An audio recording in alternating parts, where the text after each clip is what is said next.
ባለፈው ለተከታታይ 4 ሳምንቶች ኤፌሶን መጽሐፍ ምዕራፍ 1 ከቁጥር 1 ጀምሮ እስከ ቁጥር 16 አካባቢ ያለውን እስከ ቁጥር 17 አካባቢ ያለውን ለአራት ተከታታይ ሳምንት አይተነው ነበረ። ዛሬ ደግሞ ቀጣዩን ክፍል አብረን እናያለን እግዚአብሔር በሰጠን ጊዜ። ስለዚህ ሁላችሁም ይሄንን ቃል አብረን እየተከፋፈልን ለሌሎች ደግሞ እንዲደርስ ሁላችሁም ይህንን ሊንክ ለምታውቋቸው ይህንን እግዚአብሔርን ቃል መስማት አለባቸው ለምትሏቸው ሰዎች ሼር አድርጉ። ስለዚህ ጊዜያችን ለመጠቀም ባለን ጊዜ ላይ ለመጠቀም ዛሬ ምዕራፍ 1ን መጨረስ ስላለብኝ ምዕራፍ 1 ከቁጥር 15 ጀምሮ እስከ 23 ያለውን ክፍል በቀጥታ ቶሎ ቶሎ ብያነብና ከዛ ቀሪዎቹን ክፍሎች አብረን እናያለን። እና እንደዚህ ይላል ክፍሉ ምዕራፍ 1 ቁጥር 15 ጀምሮ። ስለዚህ በጌታችን ኢየሱስ ስላላችሁ እምነት ለቅዱሳንም ሁሉ ስላላችሁ ፍቅር ከሰማሁበት ጊዜ አንስቶ በጸሎቴ እያስታወስኳችሁ ስለ እናንተ ምስጋና ማቅረብን አላቋረጥኩም። የክብር አባት የሆነውን የጌታችን የኢየሱስ ክርስቶስን አምላክ ይበልጥ እንድታውቁት የጥበብና የመገለጥን መንፈስ እንዲሰጣችሁ ያለማቋረጥ እለምናለሁ። እንዲሁም በእርሱ የተጠራችሁለት ተስፋ ይህም በቅዱሳኑ ዘንድ ያለውን ክቡር የሆነውን የርስቱን ባለጠግነት ምን እንደሆነ ታውቁ ዘንድ የልቦናችሁ ዓይኖች እንዲበሩ ለእኛ ለምናምነውም ከሁሉ በላይ ታላቅ የሆነውን ኃይሉ እንድታውቁ ጸልያለሁ። ይህም ኃይል እንደ እርሱ ታላቅ ብርታት አሰራር ክርስቶስን ከሙታን ሲያስነሳውና በሰማያዊ ስፍራ በቀኙ ሲያስቀምጠው የታየው ነው። የተቀመጠውም ከግዛትና ከስልጣን ከኃይልና ከጌትነት እንዲሁም በአሁኑ ዘመን ብቻ ሳይሆን በሚመጣውም ዘመን ቢሆን ሊሰየም ከሚቻለው ስም ሁሉ በላይ ነው። እግዚአብሔርም ሁሉን ከእግሩ በታች አስገዛለት። በቤተ ክርስቲያንም በማንኛውም ነገር ላይ ራስ አድርጎ ሾመው። እርሷም ሁሉን ነገር በሁሉም ረገድ የሚሞላ የእርሱ ሙላት የሆነች አካሉ ናት ይላል። ክብር ለአምላካችን ለእግዚአብሔር ይሁን። እንግዲህ ባለፈው ሳምንት ስናየው እንደነበረው ሐዋርያው ጳውሎስ ለኤፌሶን ሰዎች በኤፌሶን ምዕራፍ በዚህ በ6 ምዕራፍ ውስጥ 2 ጊዜ ሐዋርያው ጳውሎስ ለኤፌሶን ሰዎች የጸለየውን ጸሎቱን በቀጥታ ለኤፌሶን ሰዎች የሚጸለየውን ጸሎት በጽሁፍ አስፍሯል። በመልእክቱ አስፍሮ ልኮላቸዋል። እጸልይላችኋለሁ ብቻ አይደለም ያላቸው፣ እየጸለይበት ያለው ስለነሱ እየጸለይበት ያለው የጸሎት ዳይሬክሽን ምንድን እንደነበረ እግዚአብሔር ለኤፌሶን ሰዎች ምን እንዲያደርግለት እንደፈለገ ጳውሎስ ጸሎቱን ሳይቀር በመልእክቱ ውስጥ አስቀምጧልና በዚህ በመጀመሪያው 2 ነው የጸለየው። የመጀመሪያው ጸሎቱ ከእውቀት ጋር የተያያዘ ነው። ከመረዳት ጋር የተያያዘ ነው። ከመገንዘብ ጋር ከማስተዋል ጋር የተያያዘ ነው የመጀመሪያው ጸሎቱ። ሁለተኛው ጸሎት ምዕራፍ 3 ከቁጥር 14 ጀምሮ ደግሞ የሚጸልየው የመረዳት ሳይሆን ያወቁትን የተረዱትን ነገር ከህይወታቸው ጋር ማገናኘት ጋር ከህይወታቸው ጋር ማያያዝ ጋር የተያያዘ ጸሎት ነው የሚጸልየው እና ባለፈው ሳምንት ስናየው እንደነበረ ጳውሎስ በዚህ በምዕራፍ 1 ላይ ጸሎቱ የመጀመሪያው ሲጀምር ጸሎቱን ቀጥታ አይደለም፣ ጸሎት ልመና አይደለም ለኤፌሶን ሰዎች የሚጸልየው ምስጋናም ነበረውና ምስጋናው በጌታ ስላላቸው እምነትና ለቅዱሳን ስላላቸው ፍቅር እግዚአብሔርን ያመሰግናል። ከዛ ደግሞ የጸሎቱን ጠቅለል አድርገንም ደግሞ ለማየት ሞክረን ነበረ። በአጠቃላይ መንፈሳዊ ዓይናቸው ተከፍቶ እግዚአብሔር የሰጣቸውን ነገር እንዲያውቁ እንዲረዱ ነበር የጳውሎስ ጸሎት እንጂ ምድራዊ ነገር ላይ ያተኮረ እንዳልነበረ ተመልክተን ነበር እና ጳውሎስ በዚህ ከቁጥር 14 ጀምሮ እስከ ቁጥር 23 ባለው ክፍል ውስጥ በአጠቃላይ 4 ጸሎቶችን ይጸልያል እና የጸሎቶቹ ልመናዎቹ 4 ናቸው። የመጀመሪያው ልመና ምንድን ነበር? የጥበብንና የመገለጥን መንፈስ እንዲሰጣቸው ነበር የጸለየው። ባለፈው ሳምንት ያየነው ቁጥር 17 ላይ የክብር አባት የሆነውን የጌታችን የኢየሱስ ክርስቶስን አምላክ ይበልጥ እንድታውቁ የጥበብና የመገለጥ መንፈስ እንዲሰጣችሁ ያለማቋረጥ እለምናለኋልና ጳውሎስ የመጀመሪያው ለኤፌሶን ሰዎች የጸለየው ጸሎት እግዚአብሔር የጥበብንና የመገለጥን መንፈስ እንዲሰጣቸው ነው። ይሄ የጥበብና የመገለጥ መንፈስ የሚያስፈልገው ደግሞ የክብር አባት የሆነውን የጌታችን የኢየሱስ ክርስቶስን አምላክ ይበልጥ እንድታውቁት እና ጳውሎስ ይውላችሁ ጸሎቱ ያለማቋረጥ ነው የሚለው ባይዘው ይውላችሁ ጳውሎስ ኤፌሶንን ሰዎች ባሰበ ቁጥር ያለማቋረጥ የሚጸልይላቸው እግዚአብሔርን ማወቅ እንዲችሉ ነው የሚጸልይላቸው።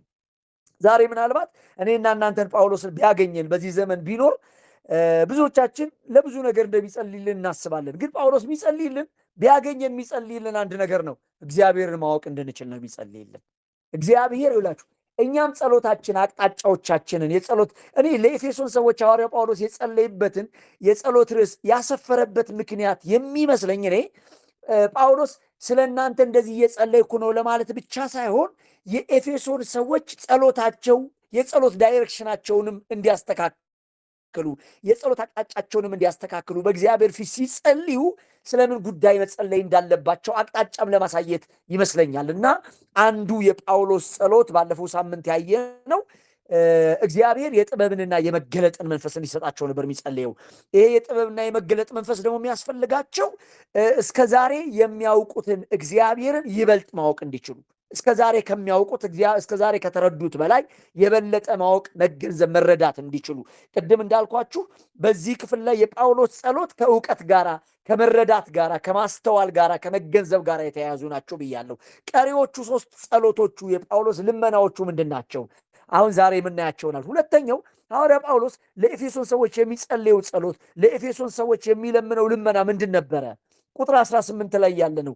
የጥሪው ተስፋ ምን እንደሆነ እንዲያውቁ ነበር የሚጸልይላቸው። ቁጥር 18 ላይ እንዲህ ይላል፣ እንዲሁም በእርሱ የተጠራችሁለት ተስፋ። ሃሌሉያ ይላችሁ። ጳውሎስ እግዚአብሔርን እንዲያውቁት እስከዛሬ ያወቁትን እግዚአብሔር ይበልጥ እንዲያውቁት ይጸልይላቸውና ደግሞ እግዚአብሔር ለምን አይነት ተስፋ እንደጠራቸው እንዲያውቁ ይጸልይላቸዋል። በእርሱ የተጠራችሁለት ተስፋ። እግዚአብሔር ሲጠራ ለጠራቸው ሰዎች ተስፋ አለው። እግዚአብሔር ስሙ ለዘላለም የተባረከ ይሁን። እኛ ክርስቲያኖች የምንኖረው በተስፋ ነው። ተስፋ ያለን ሰዎች ነን እና ግን ይኸውላችሁ በደስታ በሰላም በረፍት እንድንኖር የሚያደርገን ይህንን ተስፋ መገንዘብ ከቻለ ነው። ይህንን ተስፋ እግዚአብሔር የሰጠንን ተስፋ። ለዛ ነው ሐዋርያ ጳውሎስ በሌላም ቦታ ላይ ለተሰሎንቄ ሰዎች ሲነግራቸው ምን ይላቸዋል? እንግዲህ ተስፋ እንደሌላቸው እንደሌሎች ደግሞ እንዳታዝኑ አንቀላፍተው ስላሉ ታውቁ ዘንድ እወዳለሁ ይላቸዋል። እና ጳውሎስ ሰው በሐዘን መኖር የሚችለው ሰው በሐዘን የሚኖረው ሰው ያለ ደስታ የሚኖረው ሰው በችግር የሚኖረው ሰው በጭንቀት የሚኖረው ተስፋ ከሌለው ነው ብሎ ነው የሚያምነው። እና ስለዚህ በዚህ ክፍል ላይ ሐዋርያ ጳውሎስ እግዚአብሔር በጌታ በኢየሱስ ክርስቶስ የተሰጣቸውን ተስፋ እግዚአብሔር ሲጠራቸው ለምን አይነት ተስፋ እንደጠራቸው እንዲያውቁ ይጸልይላቸዋል። በመሰረቱ ይኸውላችሁ ተስፋ የሚለው ቃል በመጽሐፍ ቅዱሳችን ውስጥ ከ260 ጊዜ በላይ የተጠቀሰ ነው። በጣም ያስገርመው ደግሞ በጳውሎስ መልእክቶች ውስጥ ወደ 65 ጊዜ እነዚህ ተስፋ የሚለው ቃል ተጠቅሶ እናያለን። በኤፌሶን መልእክት ውስጥ ደግሞ 7 ጊዜ ሐዋርያ ጳውሎስ ስለ ተስፋ ጽፏል። ጳውሎስ ከዚህ ጥሪ የተነሳ የኛ የሆነውን ተስፋ እንድንገነዘብ ነው መሻቱ። እግዚአብሔር ለምን አይነት ተስፋ ነው የጠራን? እግዚአብሔር ሲጠራን ምን አይነት ተስፋ ይዞ ነው የጠራን? እንዲሁም እንደዚህ ይባላል፣ ሰው ያለ ምግብ የተወሰነ ቀን ይኖራል፣ ያለ ውሃም የተወሰነ ቀን ይኖራል፣ ያለ ተስፋ ግን ፍራክሽን ኦፍ ሰከንድ መቆየት አይቻልም ይባላል። ሰዎች በዚህ ዓለም ላይ ሰዎች እኮ ራሳቸውን የሚያጠፉት ሰዎች በጣም አደገኛ የሆነ ችግር ውስጥ የሚገቡ ተስፋ ሲቆርጡ ነው፣ ተስፋ ሲጠፋባቸው ነው። ሰውን በህይወት እንዲኖር የሚያደርገው ተስፋ ነው። እኔና እናንተም በዚህ ዓለም ውስጥ የተለያዩ ችግሮች በህይወታችን ሲመጡ፣ የተለያዩ መከራዎች በህይወታችን ሲመጡ እነዚህን መከራዎች እነዚህን ችግሮች ታግሰን እንድንኖር የሚያደርገን ተስፋ ነው።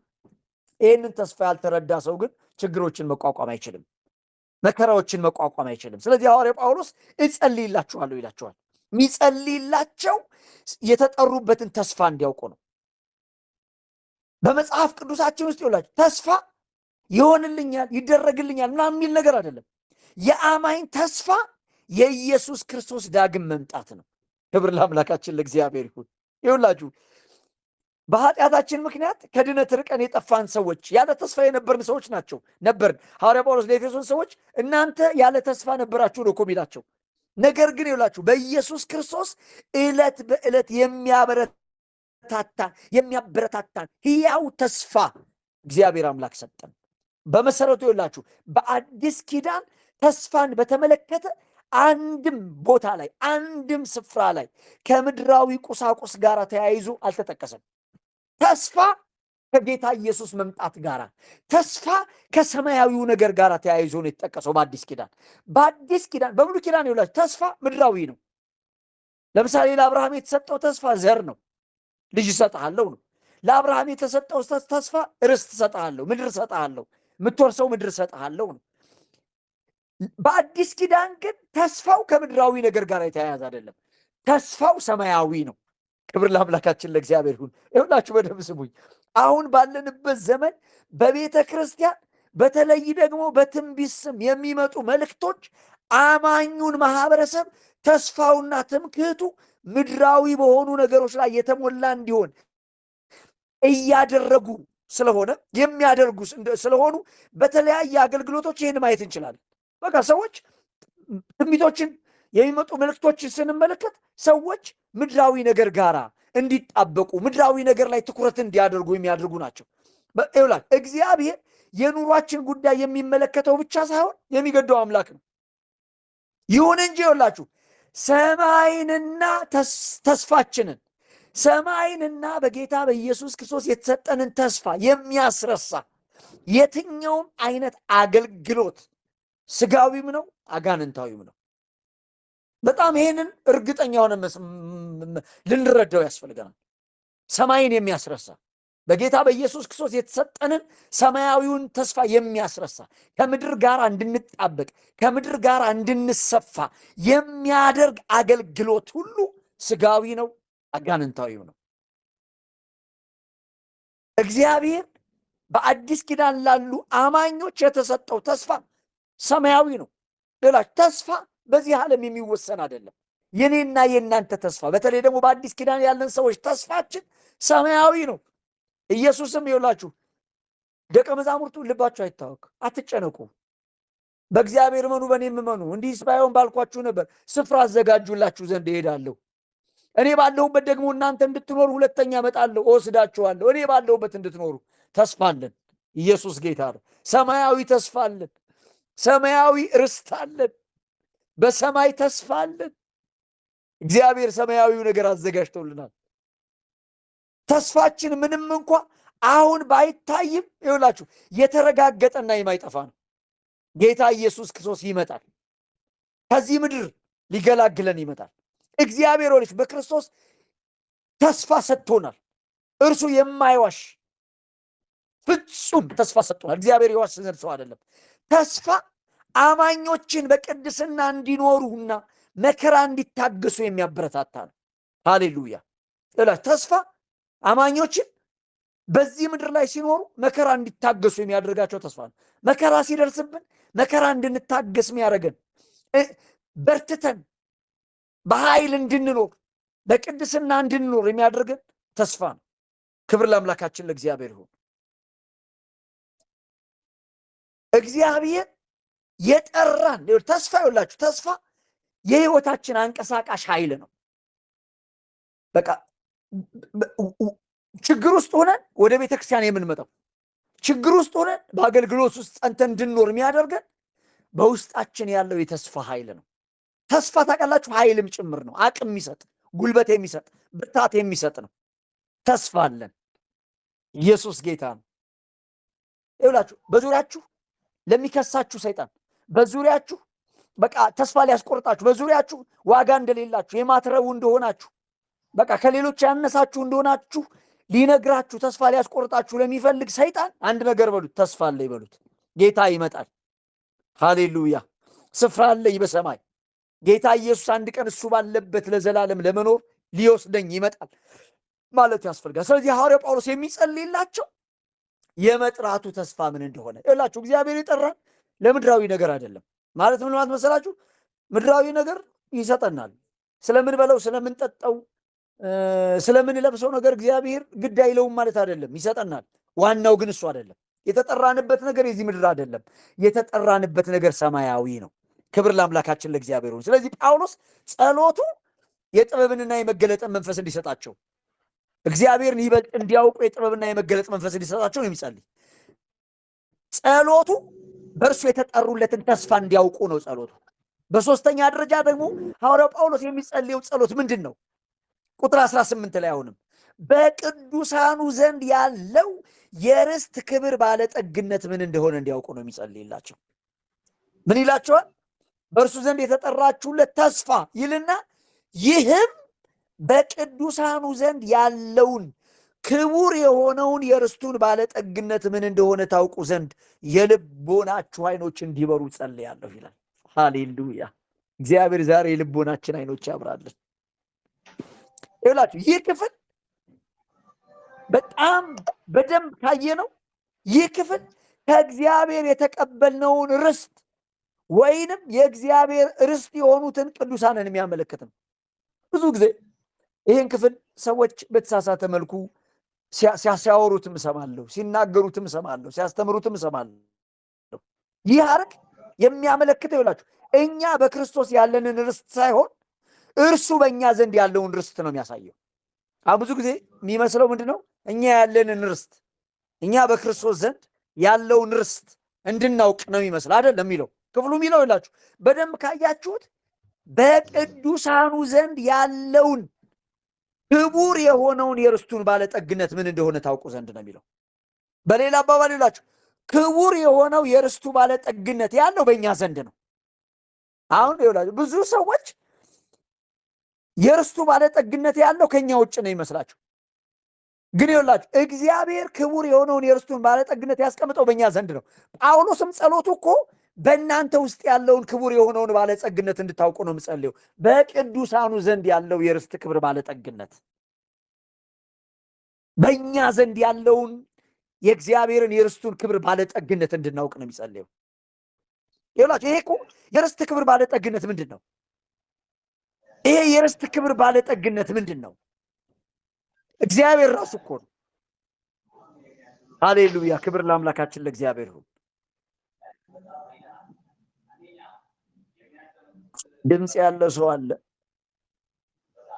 ከይቅርታ ጋር እና ይኸውላችሁ በዚህ ክፍል ውስጥ አንድ ሰው ሀብቱ ክብርን እንደሚያመጣለት ሁሉ እግዚአብሔርም ለእኛ ከሰጠን በረከት የተነሳ ከቤተ ክርስቲያን ክብርን እንደሚያገኝ ነው የሚነግረን።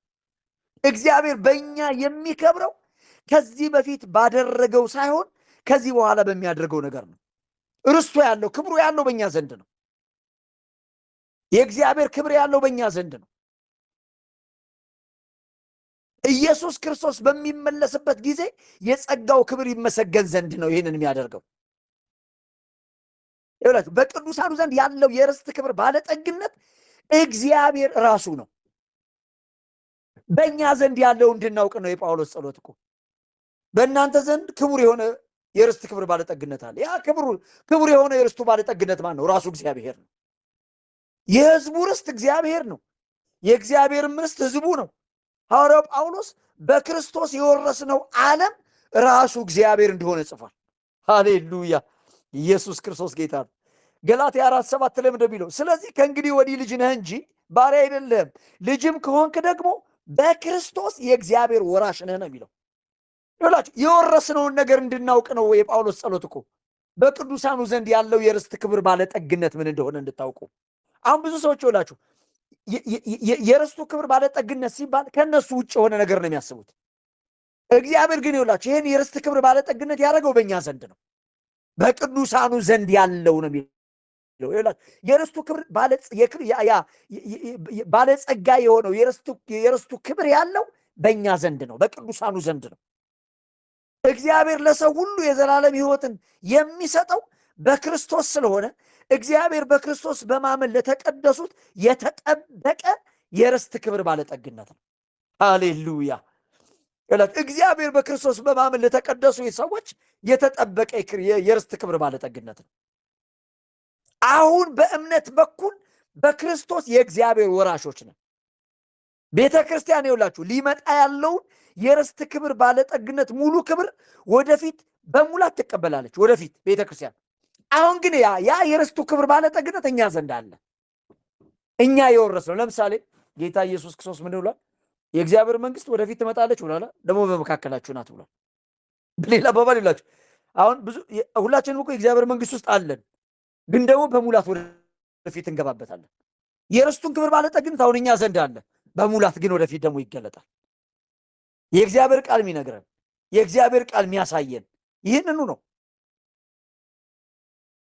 ይኸውላችሁ እግዚአብሔር በእኛ ህይወት ስራውን የሚሰራው በቀድሞ ታሪካችን መሰረት ሳይሆን በወደፊቱ ታሪካችን መሰረት ነው። ባለፈው ታሪካችን መሰረት አለም እግዚአብሔር የሚሰራው በወደፊቱ ታሪካችን ነው። ፍርሃት ለሚንጠው ጌዲዮን የእግዚአብሔር ቃል መልአኩ መጣና አንተ ጽኑ ኃያል ሰው እግዚአብሔር ካንተ ጋር ነው አለው። ጴጥሮስን ደግሞ ኢየሱስ እንድርያስን እና የእንድርያስን ወንድ ጴጥሮስን ምን አለው? አንተ ስምዖን ነህ፣ አንተ ኬፋ አለት ትባላለህ አለው። እንደተባለውም ይውላችሁ ጌዲዮን ጽኑ ኃያል፣ ጴጥሮስም ማለት ሆኗል። እኛ ክርስቲያኖች ክርስቶስ ሲመለስ ወደፊት በምንሆነው ሁኔታ ቁጥጥር ህይወታችን መምራት ይገባናል ማለት ነው። ዛሬ ባለንበት አይደለም። ይውላችሁ ወደፊት የእግዚአብሔር ክብር የርስቱ ክብር ባለጠግነት ወደፊት በሙላት ይገለጣል። ግን ይውላችሁ ያ ነው ህይወታችንን ሊቆጣጠረው የሚገባ። እግዚአብሔር በህይወታችን የሚከብረው ዛሬ ከዚህ በፊት በሰራው አይደለም፣ ከዚህ በኋላ በሚሰራው ነው። ከዚህ በኋላ በሚያደርገው ነገር ነው እግዚአብሔር የሚከብረው። እግዚአብሔር በህይወታችን የሚነግሰው ከዚህ በኋላ በሚሰራው ነገር ነው። ክብር ለአምላካችን ለእግዚአብሔር ይሁን። ስለዚህ ይላችሁ ጳውሎስ ጸሎቱ እግዚአብሔር ማወቅ እንድችሉ ጸልያለሁ ይላል። ጸሎቱ የተጠራችሁለት ተስፋ ምን እንደሆነ እንድታውቁ ጸልያለሁ ይላል። ጸሎቱ በእናንተ ዘንድ ያለውን ክቡር የሆነውን የርስቱን ባለጠግነት እንድታውቁ፣ የልቦናችሁ አይኖች እንዲበሩ ማለት እኮ በእናንተ ዘንድ ያለውን ነገር ማየት እንድትችሉ፣ ያላችሁን ነገር፣ እግዚአብሔር የሰጣችሁን ነገር፣ እግዚአብሔር ለእናንተ የሰጠውን የርስቱን ክብር ባለጠግነት ማወቅ እንድትችሉ እጸልይላችኋለሁ ይላል። ክብር ለአምላካችን ለእግዚአብሔር። በመጨረሻ ሐዋርያው ጳውሎስ በአራተኛ ደረጃ የሚጸልይላቸው ምንድን ነው?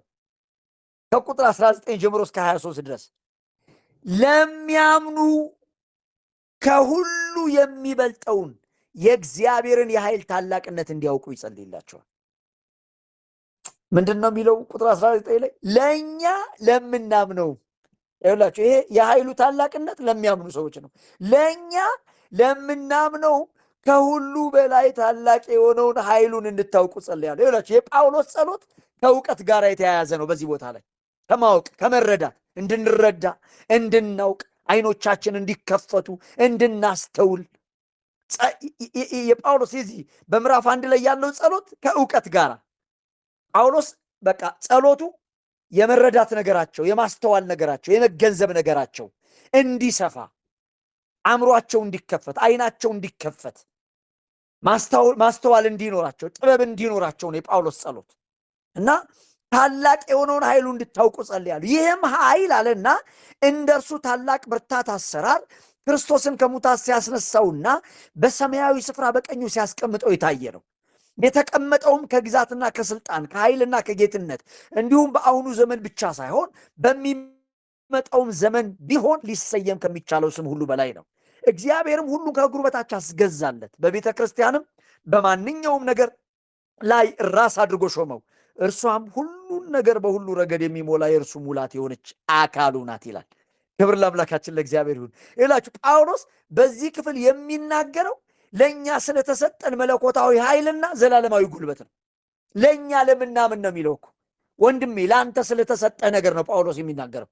ለአንተ ስለተሰጠ ኃይል፣ ለአንተ ስለተሰጠ መለኮታዊ ኃይል፣ ለአንቺ ስለተሰጠሽ መለኮታዊ ኃይልና ዘላለማዊ ጉልበት የተሰጠሽን ነገር የተሰጠህን ነገር ማወቅ እንድትችል፣ እግዚአብሔር የሰጠህን ኃይል ማወቅ እንድትችል። እንዲሁም ምን የሚባል ነገር አለ መሰላችሁ? ባለ ሀብት ለመጠቀም የማትችል ምስኪን ከሆንክ ሀብት ምን ይሰራልሃል ይባላል። ምንም አይሰራልህም። ማትጠቀምበት ከሆነ ሀብት ምን ይሰራል? ብዙ አማኞች አሁን ዛሬ በዓለም ላይ የማንጠቀምበት ነገር አለ ቢባል፣ በተለይ አማኞች ማይጠቀሙበት ነገር አለ። ምንድን ነው ቢባል፣ እግዚአብሔር የሰጣቸውን ኃይል ነው ማይጠቀሙበት። እኛ ክርስቲያኖች ለብዙ ነገሮች ኃይል እንደሚያስፈልገን እግዚአብሔር ስለሚያውቅ ኃይል ሰጥቶናል። ኃይል የተሰጠን እኮ ኃይል ስለሚያስፈልገን ነው። ለዛ ነው ሐዋርያት ሥራ መጽሐፍ ምዕራፍ 1 ቁጥር 8 ላይ እኮ ኃይልን እስክትቀበሉ ድረስ ከኢየሩሳሌም እንዳትወጡ አላቸው። ነገር ግን መንፈስ ቅዱስ በእናንተ ላይ በወረደ ጊዜ ኃይልን ትቀበላላችሁ። ኃይልን ስትቀበሉስ በኢየሩሳሌም፣ በይሁዳ፣ በሰማርያ እስከ ምድር ዳርቻ ድረስ ምስክሮቼ ትሆናላችሁ። እግዚአብሔር ለዛ ነው አማኞች ኃይል እንደሚያስፈልገን ስለሚያውቅ ኃይል ሰጥቶናል። ጳውሎስ የሚጸልየው ይህንን ኃይል እንድናውቅ ነው። ለምንድን ነው እንድናውቅ ሐዋርያ ጳውሎስ የሚጸልየው?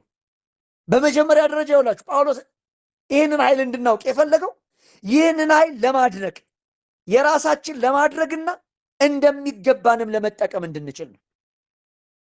ያለህን ኃይል ካላወቅ መጠቀም አችልም። ያለህን ኃይል ካልተረዳ ማድነቅ አችልም።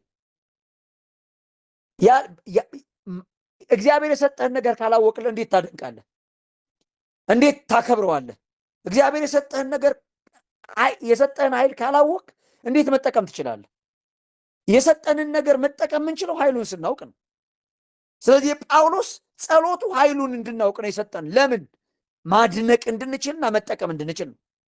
ይላችሁ በተፈጥሯችን በጣም ደካሞች ነው። ጌታ ኢየሱስም ምን ብለዋል? መንፈስ ተዘጋጅታለች፣ ስጋ ግን ደካማ ናት ብሎ ተናግሯል። ይህንን ታላቅ መንፈሳዊያን ለተራ ሰው መስጠት ለ2 ዓመት ልጅ ይባላል። አቶሚክ ቦምብን እንደ መስጠት ነው ይባላል። የእግዚአብሔር ኃይል የእግዚአብሔርን በረከት እንድንጠቀምበት ያስችለናል።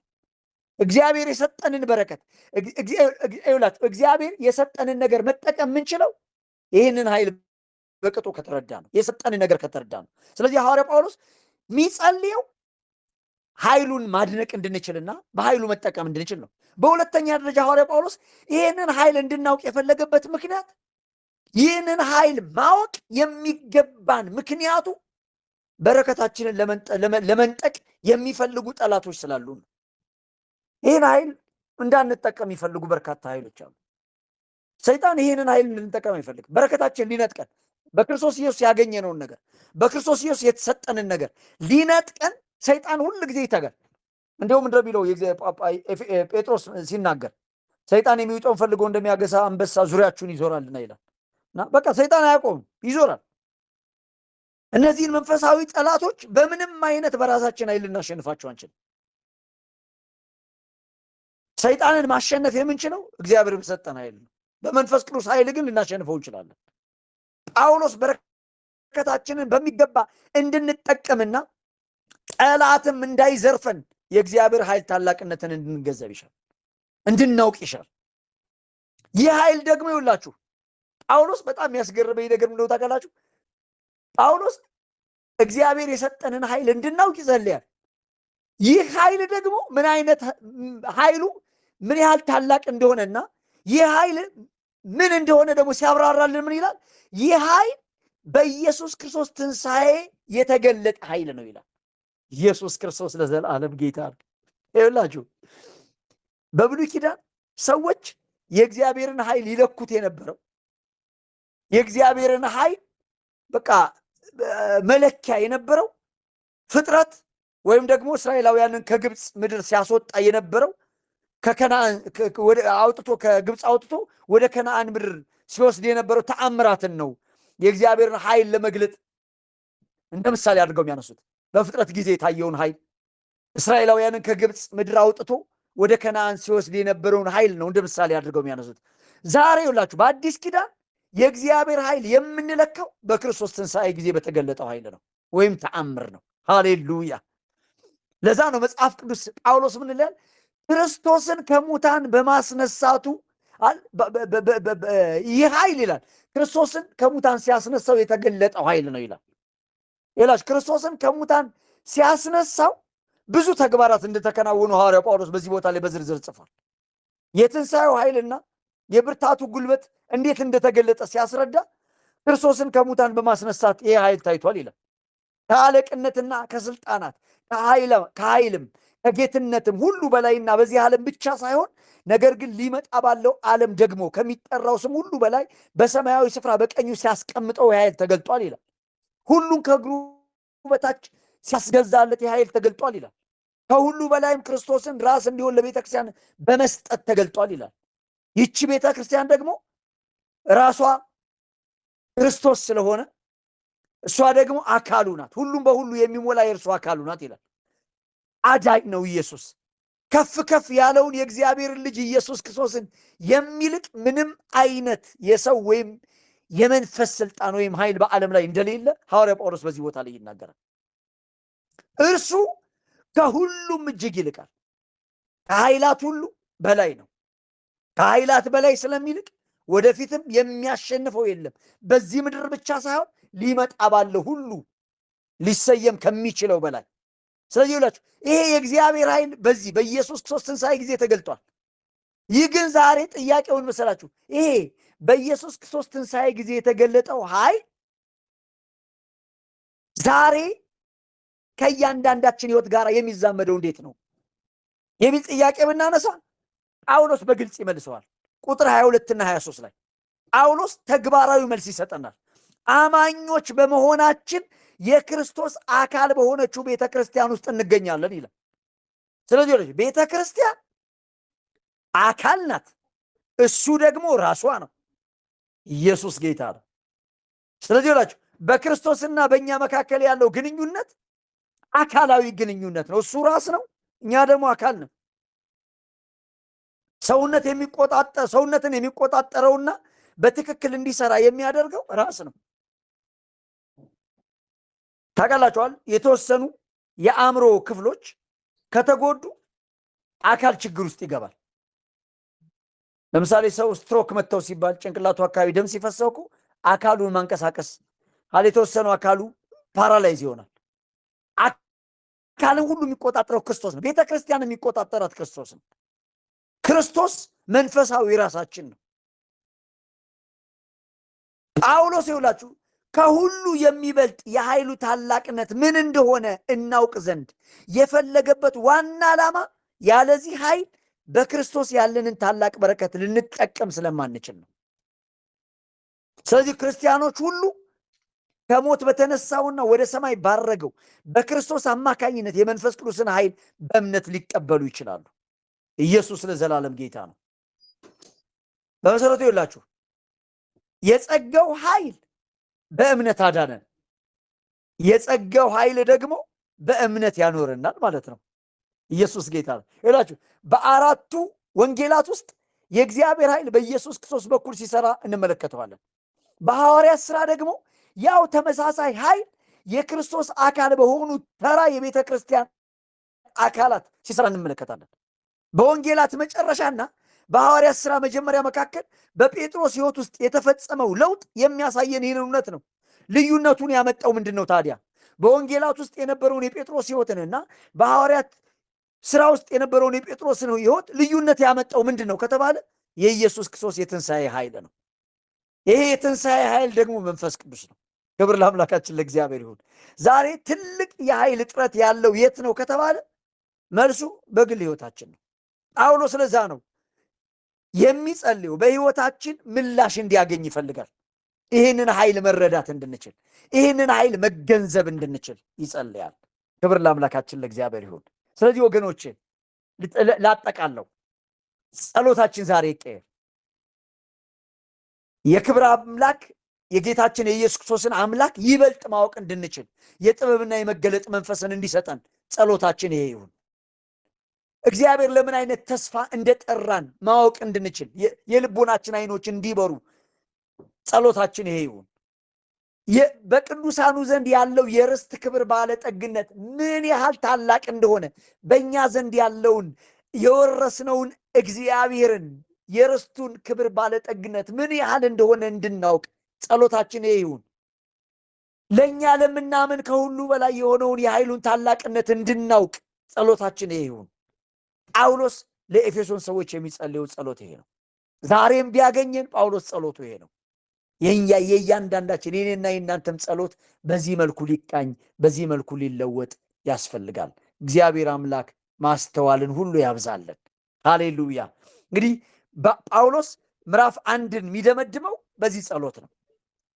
እኔም ዛሬ ምናልባት 5ኛ ክፍላችን ነው። ምዕራፍ 1ን በዚህ ነው ማጠቃልለው። ከተወሰኑ እረፍት በኋላ እንግዲህ በሌላ ጊዜ ደግሞ እንመለሳለን። በቤተ ክርስቲያናችን ውስጥ ለ21 ቀን ጾም ጸሎት ታውጇል እና ዛሬ ነው ጾም ጸሎታችን የጀመረው። ስለዚህ የትኛውንም አገልግሎት ለጊዜው ገታ አድርጌ እኔም በዚህ ጾም ጸሎት ውስጥ በቤተ ክርስቲያን ውስጥ እንደ ሀገር አቀፍ በቤቴል ውስጥ የታወጀ ጾም ጸሎት ስላለ ወደዛ ዛሬ ገብቻለሁ እና ዛሬ ይህንን ሁሉንም አገልግሎቶች ትናንትና ነበረ ያጠቃለልኩት። ግን የዚህ የምዕራፍ አንድን ስላልጨረስኩ ነው ዛሬ እንትን ያልኩት። ስለዚህ በሚቀጥለው ሳምንት ደግሞ እንግዲህ በርኒም በኋላ ያስተዋውቃል። በሌላ ርዕሶች ደግሞ ትቀጥላላችሁ። እኔ ደግሞ ጾም ጸሎቶችን ከጨረስኩ በኋላ በእግዚአብሔር ፊት ረዘም ያሉ ጊዜያቶች በቤተክርስቲያናችን እንድንጸልይ አውጀናል። ስለዚህ ከዛ በኋላ ተመልሰን ከእናንተ ጋር ደግሞ እንገናኛለን እንደ እግዚአብሔር ፈቃድ። ለዛሬ እዚህ ጋር ይበቃኛል። እግዚአብሔር አምላክ ይባርካችሁ። በርንዬ ተባረክ። ወደ አንተ መልሼዋለሁ።